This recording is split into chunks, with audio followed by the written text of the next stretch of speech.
I usually host the member meetings, working jointly with Mike. So, but today, not only will I be hosting, but I'm going to be presenting with along with Vincent Nestler. And so let me bring up that slide and just start sharing. Okay.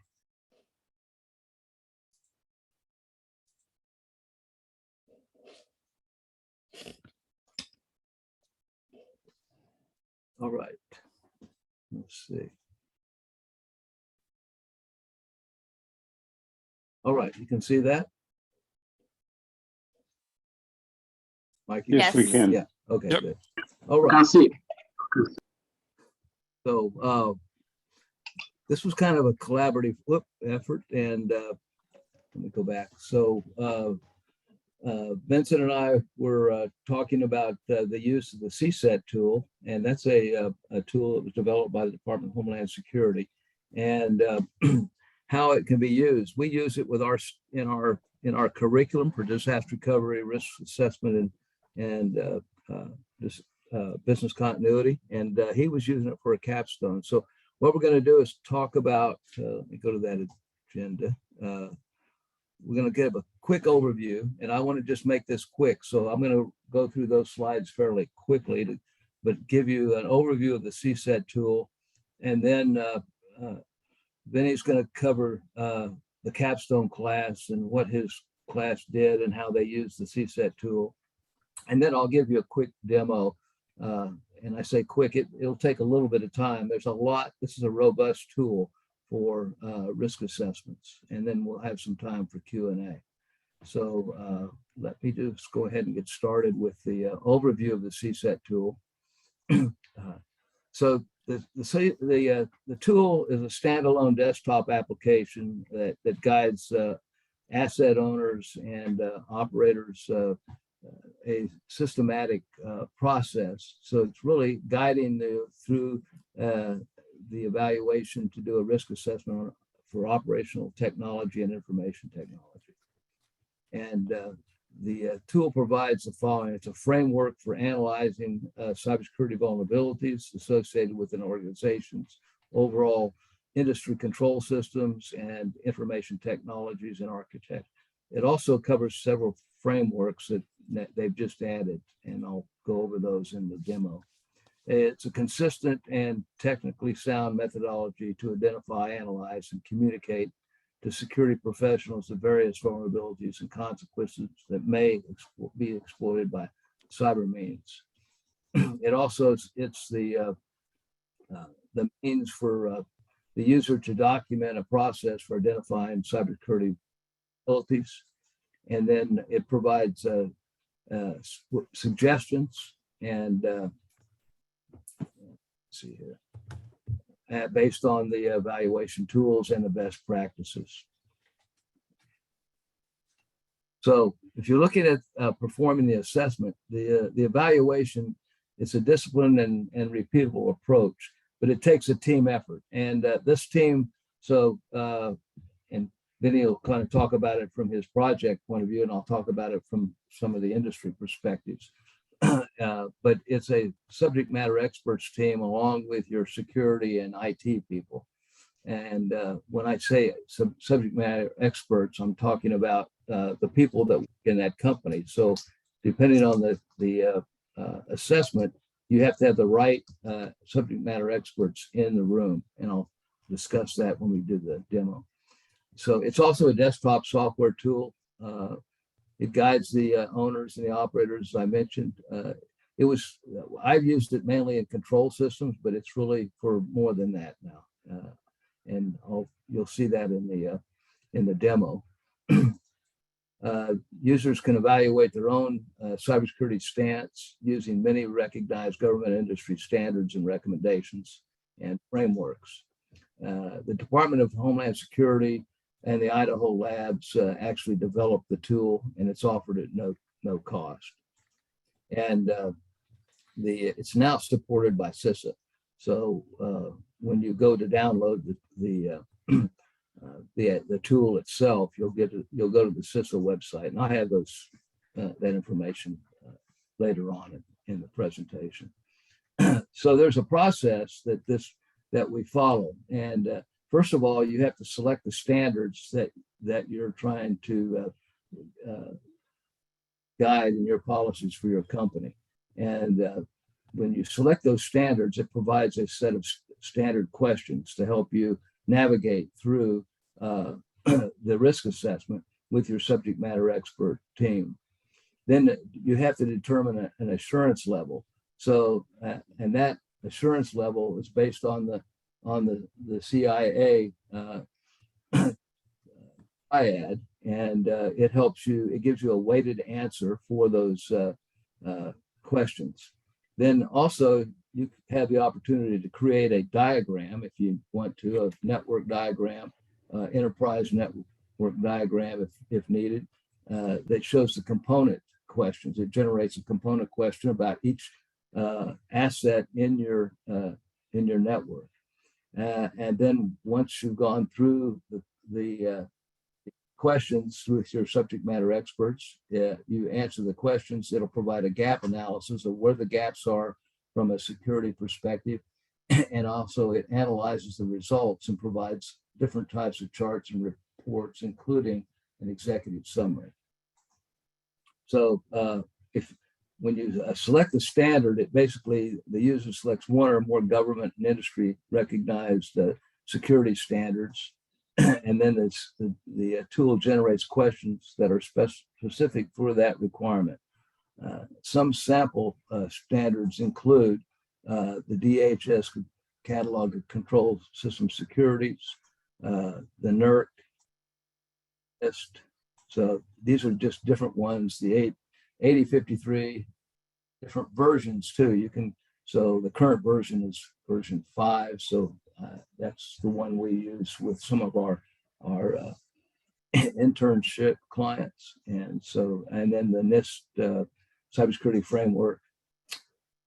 Then also you determine the assurance level, which I had talked about before. So that, what they call the SAL, the security assurance level, based on confidentiality, integrity, and availability. The higher the level of concern on confidentiality, integrity, and availability, the more questions. So in our classroom environment, to cut down on the time, we usually have everything as low. But in a real world, that's going to change. Also, you can create diagrams. This is an example of a diagram we have in our disaster recovery, business continuity, risk assessment class. And we actually have a medical facility. So you can, the tool allows you to actually develop a graphical user interface. And you can also develop that either in the tool itself, or you can use a Microsoft Visio diagrams can be imported into the diagram themselves, and then you can actually modify the Visio if you want to add to that as you go along.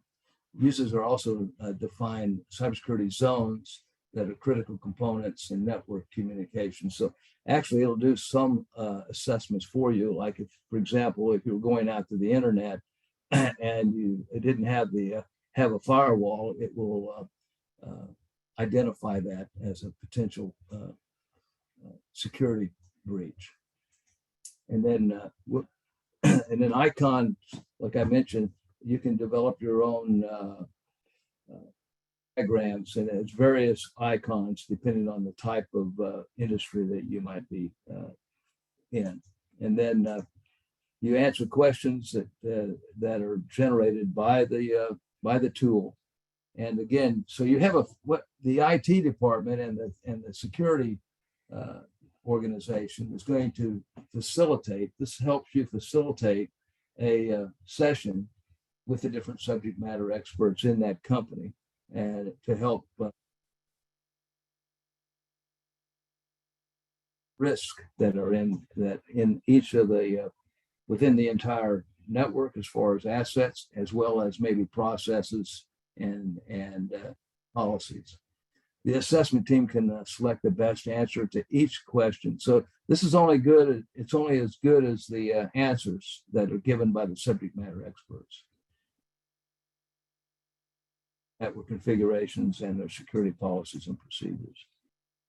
Notes can be entered and files attached to individual questions. So one of these, and I'll show this in the demo, but normally we did one of these for a pipeline company in their engineering department, and it's a solid 2 weeks worth of work. So there's a big commitment in this activity.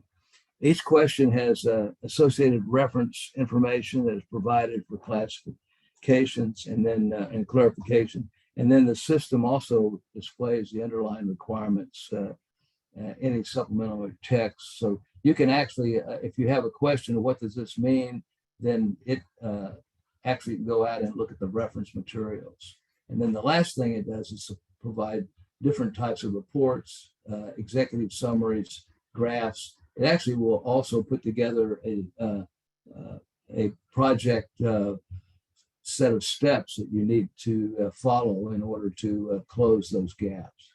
So that's kind of what this looks like. And I don't want to prepare for the assessment. You have to get the most out of the CSET tool by the system recommends selecting a cross-functional team from many areas of the organization. Preparation, you have to have all of these policies and procedures, your network topologies, your inventory list. So it's a huge effort just to do the prep for this in real world. So I'm going to explain how we do this a little bit in our classrooms to do this. We actually prepare all of this throughout the 16-week course. And the last 2 weeks are actually running the CSET tool. And then the staff should also understand their operational data flow. And so I'm going to turn it over to Vinny. So, you know what, how would you like to do the demo now? And then after they see the tool, then I'll show them how they use it in the class. Would that work? Yeah, that would work. Yeah, let's try that. Okay.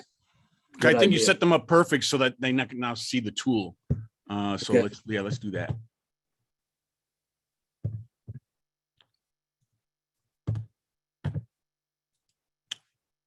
But in the meantime, since I just set up Stephen to switch gears. Oh, I don't even have to tell a joke. Tony's the one with the jokes. You could He's tell the a joker. joke. I'm the comedian. So I don't know. You could tell a joke. I actually don't have any other than, yeah, I don't have any right now. So over to you. All right. So this is what the homepage looks like for the CSET tool. And this is the latest version. The way this sets up, these are assessments that I've created over several years in some of these, like the Dr. No is the assessment we use in our disaster recovery, business continuity risk assessment. This one happens to be for an internship we have with the New Mexico Public Schools. This was a SCADA for a pipeline. This is one I just developed because it's a new function of CSET, so you can really look at a ransomware assessment. So what I want to do, though, is just kind of go through the highlights of this. And one of the things I will say is that we're looking at actually doing a 2-day workshop on the use of the CSET tool in a real world environment. So it's hard to really go through this whole tool in the short amount of time of this meeting. So just a little bit about about the main page here. You have some tools, so you can import modules and build different modules. So these could be some of the older reports that you've had, whatnot. You can compare different assessments from one year to another. So from an industry perspective, this works really well. There's also some enabled protected features. Some of these, as a general user, you have to actually get some permission from CSET to get into those. The other nice thing about this, and this really shows the how broad this tool is. So in the help, you have a user's guide, and you can drop that down. But also, this is just example of user guides of the assessments that can be done in here. So there's the ASET, the CIS, where all the CMMC 2.0 that I think a lot of us are involved in, CRR, EDM, ransomware readiness, and the TSA. So all of these are fairly new to the new versions of the CSET tool, but they're very beneficial. And so let me just go in and give you an example of so when you're ready to do a new assessment, you can key in that assessment title, the name, the date. So this is just kind of, and then, so I'm not going to fill all this stuff out, but the categories. So what they've done now, it used to be that you basically had a standard-based assessment category in the old versions of CSET and the network diagrams. And that's the ones that I've been using for forever. I've been using this tool since about 2010, working with the Idaho labs in New Mexico Tech when we first started this. So the cybersecurity assessment module is the new part of CSET. So I'm going to go over that in a few minutes. But you can select whichever one of these you'd like to follow. You can select that particular one. You can select the standards base, and you can select the network. So I'm going to kind of briefly go through each one of these, select them. So if I select the cybersecurity assessment model, it comes up, it gives you that you want some demographics and whatnot. And I'm not going to fill all that stuff out, but here's the different cybersecurity assessment modules that you could use in an assessment. So there's the automated cybersecurity evaluation toolbox, and there's a description on how to use all these. As I said, you can go back to the help and it'll give you the details of how you would want to use something like this. Of course, the CMMC, they have the 1.0, but they also have right now the draft CMMC 2.0, and they update the tool quite regularly. So that's a warning in a way that if you're doing this in a curriculum, you need to make sure that when you, if you're putting a presentation or a project together, that they know what version they should be using. And then here's the CISA Cyber Reliance Review. Here's the CISA External Dependency Management module, and then the best practice for critical infrastructure industry, and then the ransomware, which is a fairly new one, which is pretty neat. So you can select that one, and then when you go to the next, it kind of gives you a good tutorial of how you're going to, what you're looking for, how to learn about this. And so it gives you some of that basis before you get into the actual assessment. Then the ransomware readiness assessment, this is the questions that it's going to generate. And so as the organization and the facilitator would go through and determine, asking the subject matter experts to answer these questions.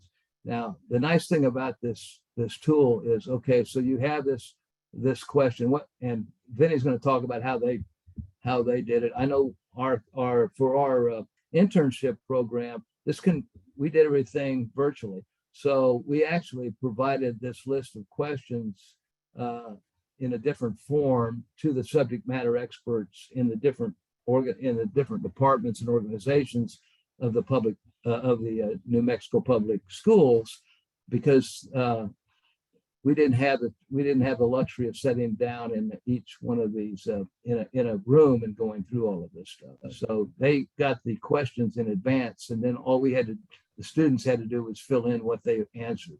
They also, this provides a lot of information. So you have a supplementary guidance that you can go to. It tells you more about what this question's all about. There's comments that you can put in. If you were answering, say we said yes, but we have some, maybe we want to put some documentation in, we could load that documentation in.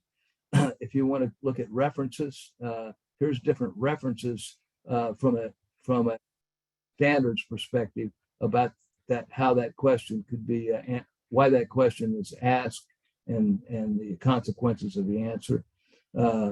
Some observations, so the team could make an observation that, well, they answered yes, but their backups are done normally on at least 30 days, but they have had some exceptions, something like that. And then any feedback put in there. So so the teams would answer these questions, and I'm just going to quickly, I'm not going to go through this whole assessment, but the reason I'm clicking on these is because at the end of the reporting, it'll kind of tell you what's going on there. So, but as you can see, I guess I ought to slow down. So this is asset management. It's asking have the organization hardware and software assets been inventoried and it managed. So I put no on, does the organization detect rogue hardware and alert key stakeholders? So, so this is what you'll be asking these questions for the different to the different subject matter experts. And I don't think I'm going to have time to go. Well, I think I can click through these fairly quick, and we'll get to. I just want to kind of give you an idea of the.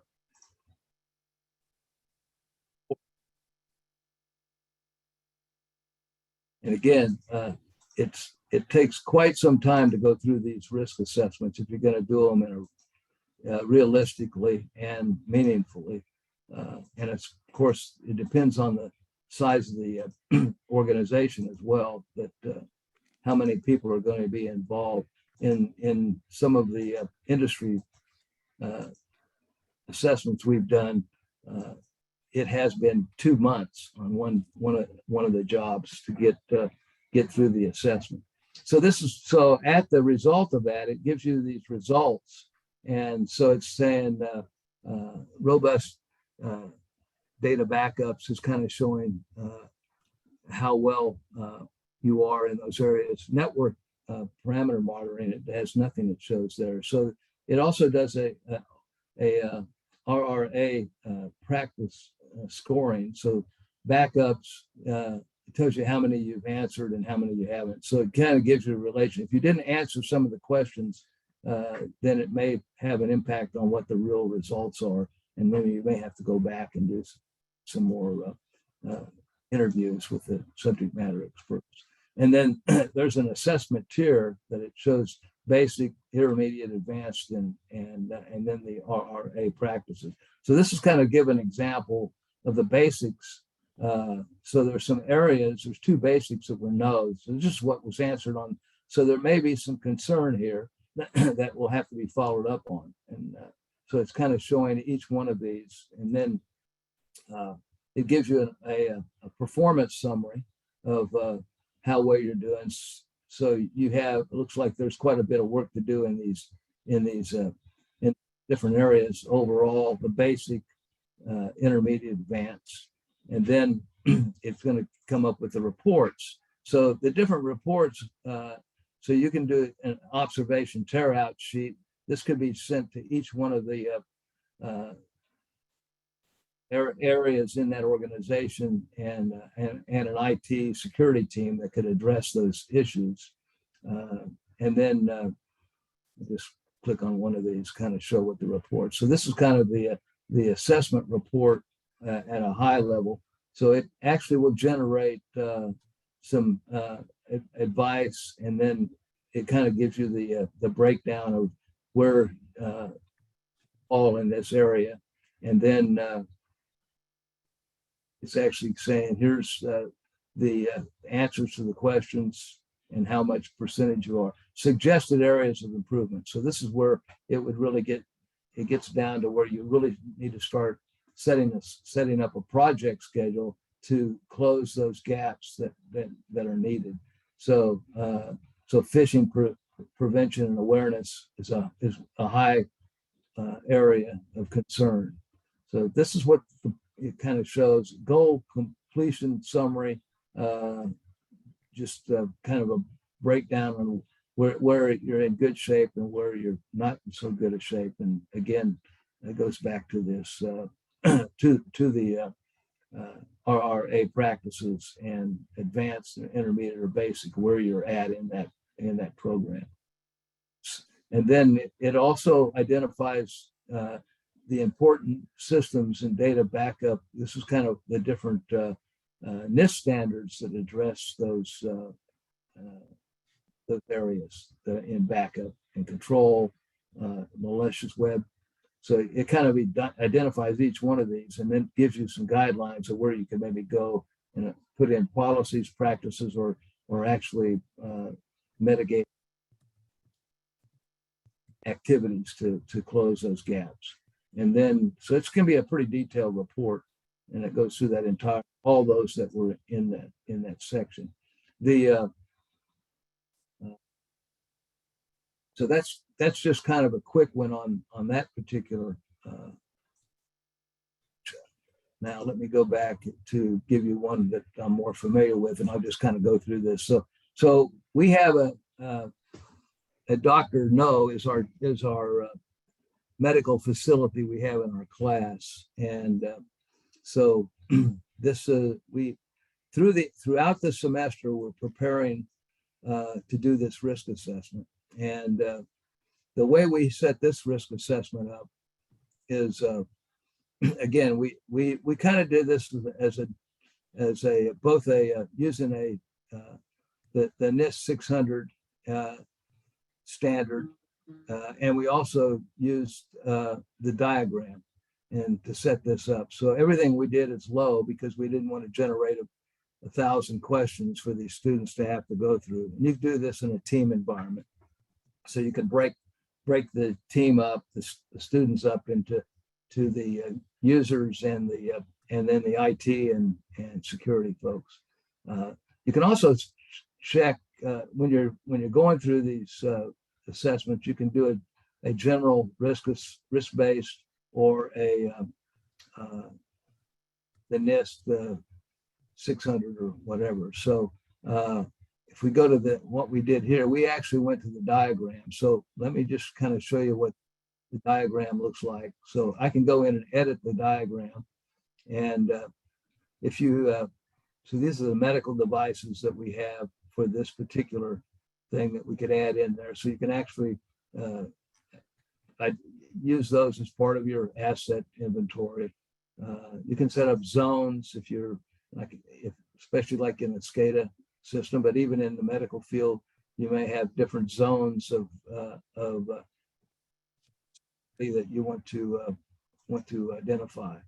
And then there's different shapes that you can set up on your own. Here's the IT devices, and then here's the control type devices that are there. So one of the things that you could identify here is that you have a router here, but there's no firewall in there. We did that on purpose for the students to figure that out.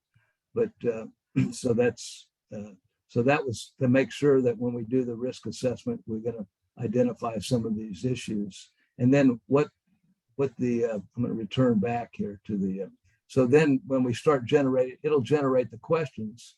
And the way it generates the questions for the network diagram is that it's going to be, a lot of it's going to be based around the assets that are in that network. So they're talking about access control, account management, communication, protection, configuration management. A lot of this kind of follows the ITIL practices as well. Encryption, logging, management, password, access control. So this gets into quite a bit of detail. So when we get on down, it kind of shows the, again, it gives you an analysis of what the questions that were answered, and then kind of shows the ranked components by category. So management practices were one of those, not in too good a shape. Component categories. Again, this is just all the tools. Now, here's the okay, this is the answers by component. So it looked at the wireless network, the database server, the engineering workstation. So it asked questions, and I didn't want to go through all of that, but it actually will ask detailed questions about each one of these devices on the network. And then also it can come up with there's no network warnings. That's because they answered the question, yes, they had a firewall in place, which is not valid.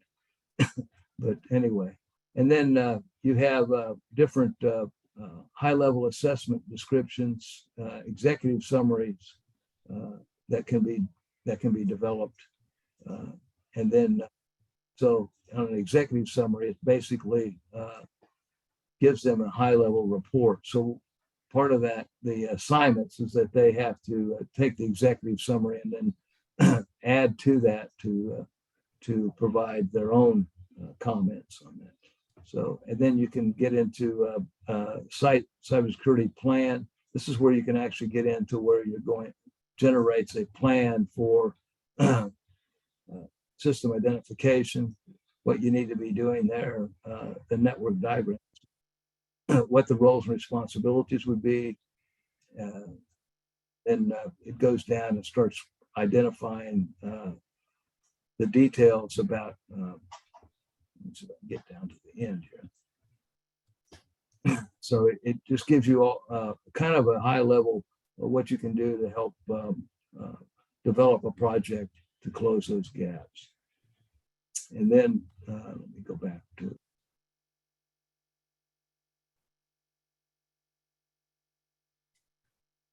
So let me just go one other.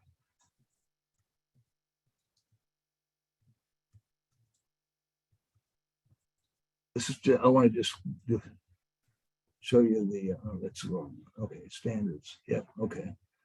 So I just want to give you an idea about the standards portion, which is what I've used the most, along with the diagrams.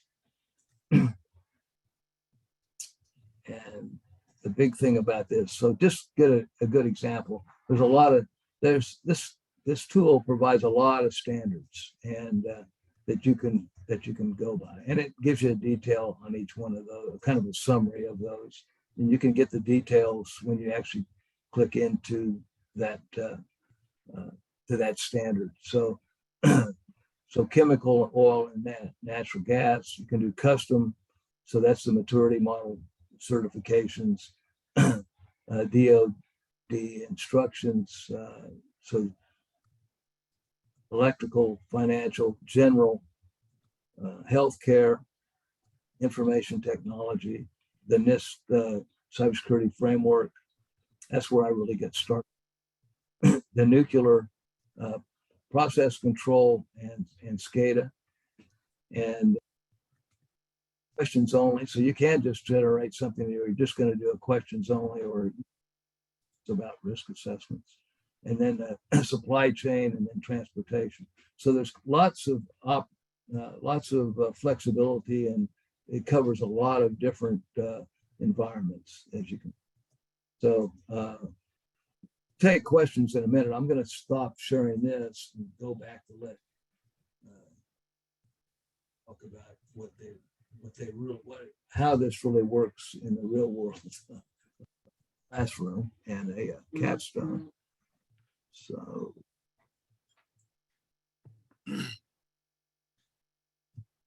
find my application. Okay. I take it this is my cue. It's your cue. Can you see that or not? I see nothing. That's what I thought. I see a bunch of happy faces. I forgot to share. Okay. Sharing is caring. Yes. There are a couple of questions in the chat if you want to Okay. Let me see. One of them is who is authorized to use the CSET application? Okay, so I can cover that quickly. So when you click to the links, it'll ask you a bunch of questions, and it's basically it'll let anyone use that tool. I can demo it. It's going to ask some questions about what gives you have to give an email. What company are you representing? So our students have questions about that. So we give them the information they need to plug in for getting access to download the tool. So I can go over that in a few minutes if we get time. If not, I can, I'll send you the link and you can kind of just step through it yourself, but it's not, anyone can do it. Anyone can download it. They just ask some questions about, who you are, where you're coming from and all that. And I don't know if they'd stop you if you say, well, I'm a hacker from someplace. Who knows? But I mean, I haven't had any problems. The only thing is we get questions from students in the beginning. So what we did was modify the questions that they and give them here's what you need to enter in whenever you are requested to download the tool. What other question do you have there?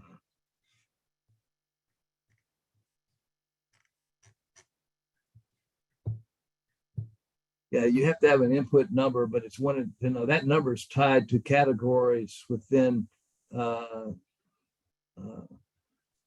different sectors of organizations and whatnot, I think. So you can just go out, there's a search you can go do and put the sector number in there. It's not a big deal. I think some students just said they hit the default 1 and it worked. So let's see. What else do we have? I'm going to let Vinny take over. We'll get to the rest of the questions after he finishes. All right. So I'm going to talk to you a little bit about how I've used the CSET tool. So first, through one of these talks, Stephen had mentioned the CSET tool, and I think showed a little bit of it. And I've been wanting to find something like this for a while. To integrate into the capstone class that we have, because I think, well, you know what, let me tell you about, so the capstone class. In the capstone class, at the end of a IST, Information Systems Technology course, program of study, the students are divided into groups of 3 or 4, usually 3. They're given a network, a small network, about 10 machines, 3 network segments. I'll show you a diagram shortly. And they have to basically build that network out, soup to nuts, in about 13 weeks. At the end of 13 weeks, I have my pen test class, pen test them. The 14th week, they analyze whatever's going on. And on the 15th week, they do presentations. Along with the network, they're given a list of requirements for the network, for a business that they create. And they have to get a web page up. They have to get email going, all of that. And next slide. So this is the network diagram that they're given, right? So they have a local area network. They have a screen subnet with a database and a web server, and the machines have access to the internet. They control the routers, the firewalls, and all these machines. And they have a Kali box to do some basic security testing from this area. So these are the machines they're given. Next slide. This is the list, although it's not exhaustive, of all the things they have to do to that network. They have to set up web management. They have to set up accounts. They have to get single sign-on with Active Directory going or whatever else they choose. They have to set up analytics, backup, you name it, right? It's the whole thing. They're creating a whole network that's functional for a business. They have to be able to sell 3 services and 3 goods on their website. So what I've had them doing in the past was to fill out the template Word document of the FedRAMP. And I don't know if anybody's familiar with FedRAMP or that document. It's a massive document, and it's a lot of going back to this page and back, and a lot of trying to figure it out. It was a Herculean task that, while I had some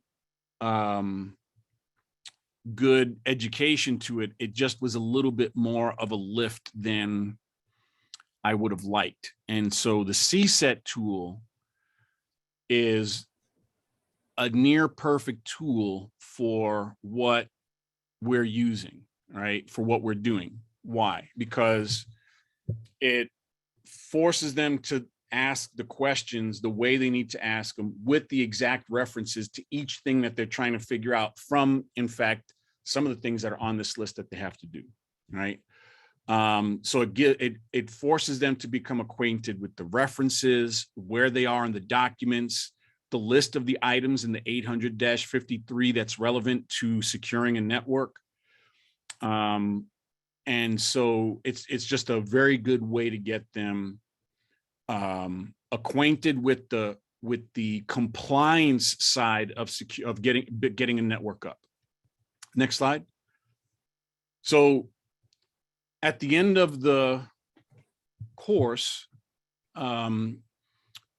these slides I'm showing you are specifically from two teams that did the Cyber Career Challenge just this past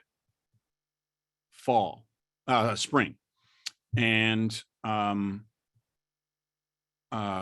it was also offered by NCyTE. There'll be another one in the following winter semester, so keep your eyes open if you're interested in doing it. The folks that finished the Cyber Career Challenge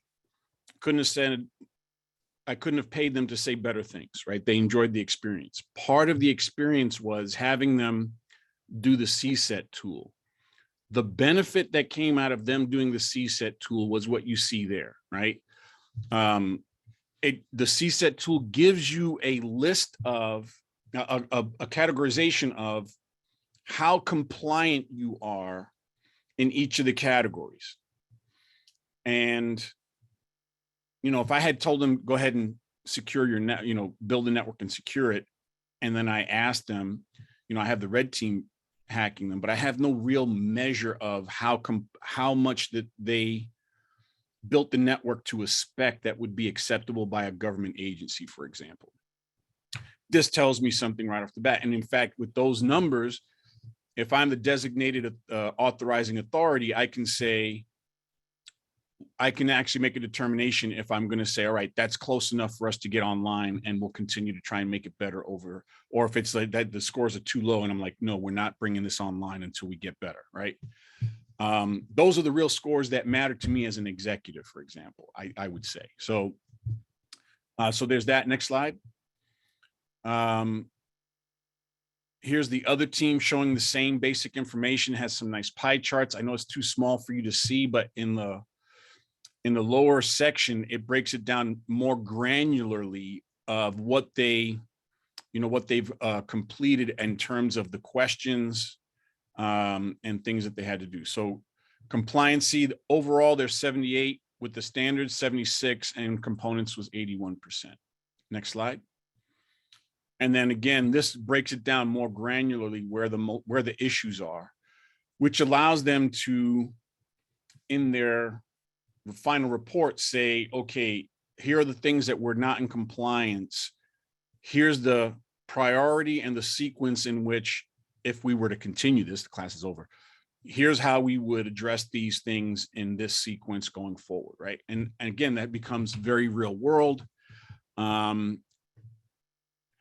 think the main benefit I've perceived is that the massive amounts of information and details in the standards become manageable because they become organized, scaffolded, and more easily able to wrap your mind around what you're doing at any given time when you're going through this. So it was a very positive feedback on using the tool. And you know, if you're doing any kind of class like this, I'm doing a capstone with a lot of computers. You could do this with one computer, two computer, depends, right? You can make it apply to that and still have them go through this exercise of at least being aware of all the things you have to keep in mind when you're trying to get a system to be compliant with the rules and regulations of a network environment, so you don't wind up going to jail, right? This is your way of proving due diligence. So yeah, I think that's it. Next slide. Yeah, I think that was it. So there's some questions, I think, in Sure. chat. Yeah, let's see what we have. Okay. The last question was about the NAICS code. That's a fairly recent thing. Last time I went to, when I first went to download, it was just click download. Now Right. they're trying to, I think maybe because it's becoming more popular, they decided they want to get some data on who's using the tool. You could literally put anything in there. It doesn't. Yeah, that's what I said. Our student one of the students said the default number was 1 or something like that, and that's what he put in there. So Hey, Vinny, on the reporting out where it shows the levels, basic, intermediate, advanced, the security levels, does that kind of mirror the cybersecurity maturity model levels? Is that what that's trying to show? Go back a slide. Maybe I'm not sure. That was on, Steven showed that when he was okay, demoing. what was the question again? I'm sorry. I was trying to maneuver this Zoom stuff.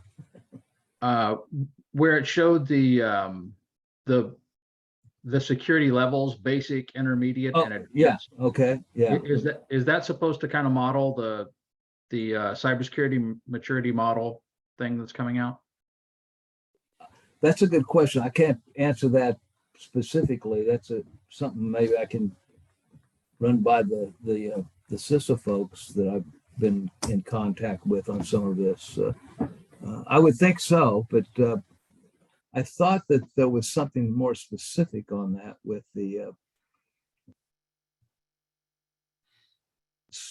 I think I can follow up and try to answer your question after I talk to somebody at CISA. Unless anyone else know anything more about that. I mean, I'm not sure off the top of my head. That's why I was trying to take a look. It might be related to the maturity model. The nice thing about one of the nice things about the CSET tool is it has access to, I mean, I don't know for sure that I would say it's like all of the compliance standards, but it's got a lot, right? So the maturity model is probably in there, and it's going to adjust to the way you have to ask the questions to be answered in order to say that you're in compliance with that particular standard. So I'm not 100% sure, but I will say this, and I'm sure Stephen mentioned it. The tool is free, so you can't go wrong, right? You just download it. It has to be installed on a Windows 10 machine or higher. right. Yeah. So it won't work on Windows 7 and or a Mac operating or a system. Mac, right? Yeah. Unfortunately, I mean, a lot of our students have complained about that, but that's the way it is.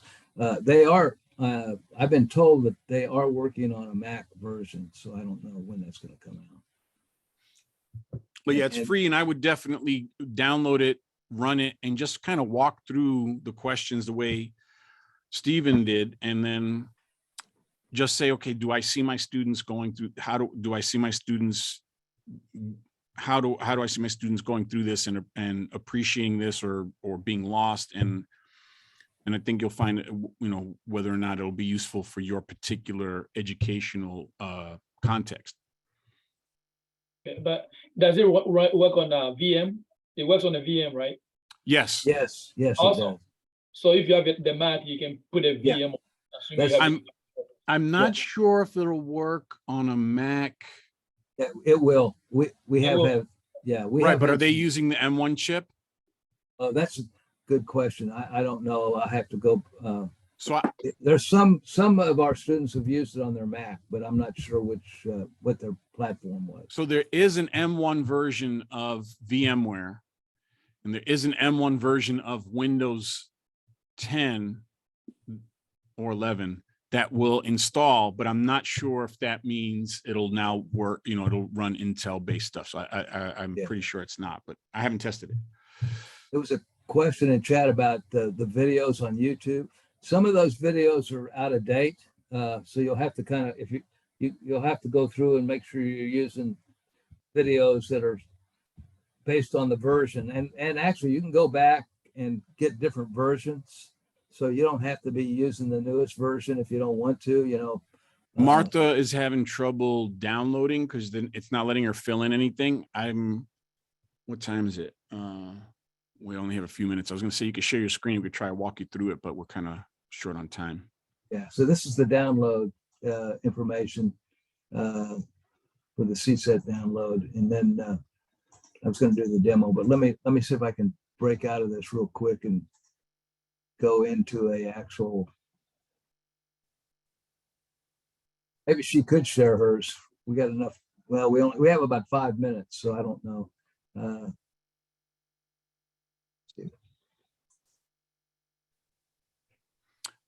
Yeah, you could Go just ahead. you could just try to download it yourself and Yeah. we could walk through with you.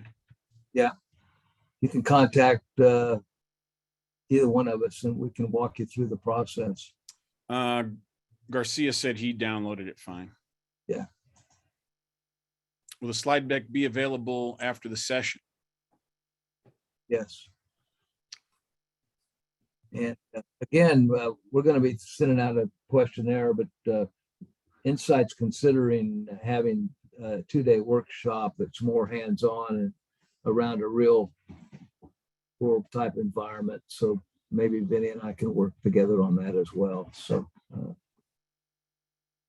including some students is what would be nice. And I'm not going to tell you this is the tool is fantastic.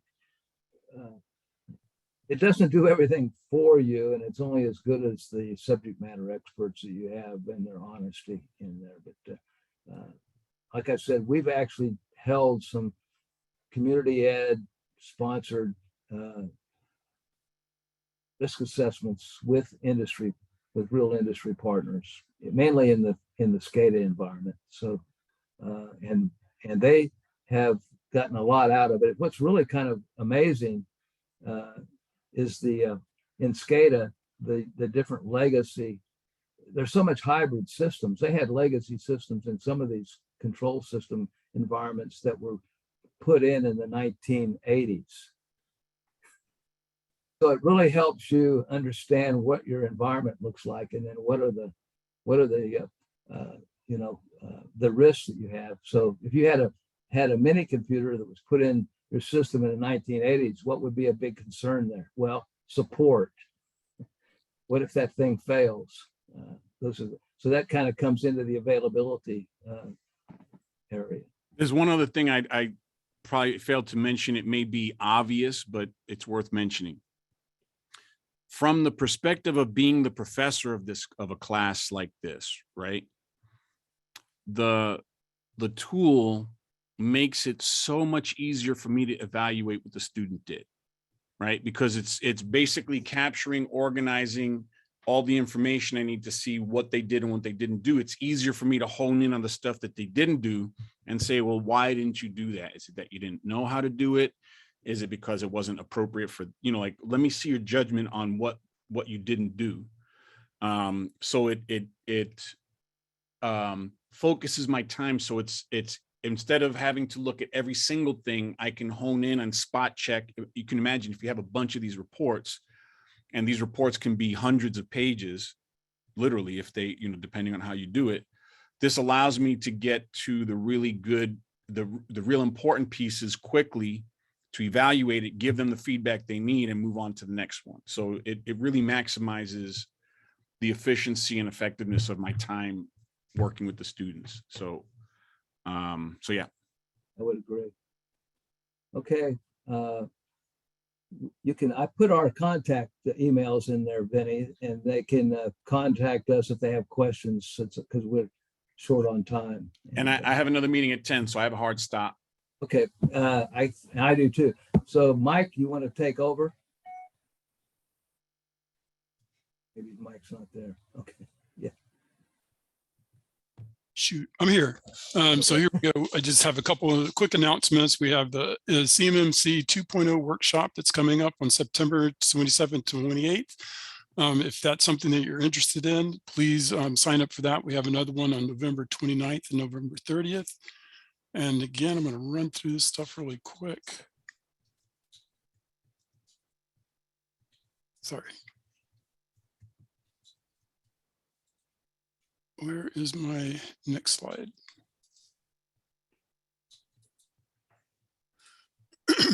We need some subject matter experts. We're looking for folks to help us with the health, IT, privacy, and security course curriculum we have on the web to update that. It would be somebody who would be able to, map learning outcomes to Bloom's taxonomy, design activities and assign assessments to with learning outcomes. We have the course online right now. We're just looking for somebody that will be able to go out there and upgrade it, update it, compare it to current industry standards, as well as prepare it for the Clark.Center webpage. And then everybody, please save the date. September 16th, 2022, we're having our virtual career fair. We had, I think, over 1,300 students at it who attended last year, and we have over 80 organizations that are participating this year. Registration is live and on the web. Again, we're going to send you the link for that later on. Some general announcements about cybersecurity models that we have on Clark.Center. So if you haven't looked at Clark.Center, there's a lot of free curriculum that you can access out there, micro modules, even full courses if you're looking to expand the cybersecurity curriculum that you're teaching currently, or if it's something that you want to update. And then we have some faculty development academies that are underway. We're looking for people who are interested in participating in those. We had several this last spring, and they were well attended, and we were able to really reach out to a lot of different folks across the United States on that, help them expand their cybersecurity programs and education programs in their high schools and their community colleges. And then for anybody who's interested in a Center of Academic Excellence, we're offering free program development workshops. So if your institution has a cybersecurity program or is thinking about developing a cybersecurity program and you don't already have the Center of Academic Excellence designation, this will be a great program to attend, because we walk you through all the steps from the beginning to the end of getting into getting your designation. Please subscribe to our social media. We put a lot of information out there, a lot of different opportunities for faculty and for students. We try to make available. Thank you for attending today. Here's our evaluation. And I see that we're 2 minutes over, and I really appreciate everybody hanging on for the last couple of minutes to get this information. So Until next time. Thank you very much. Goodbye, everybody.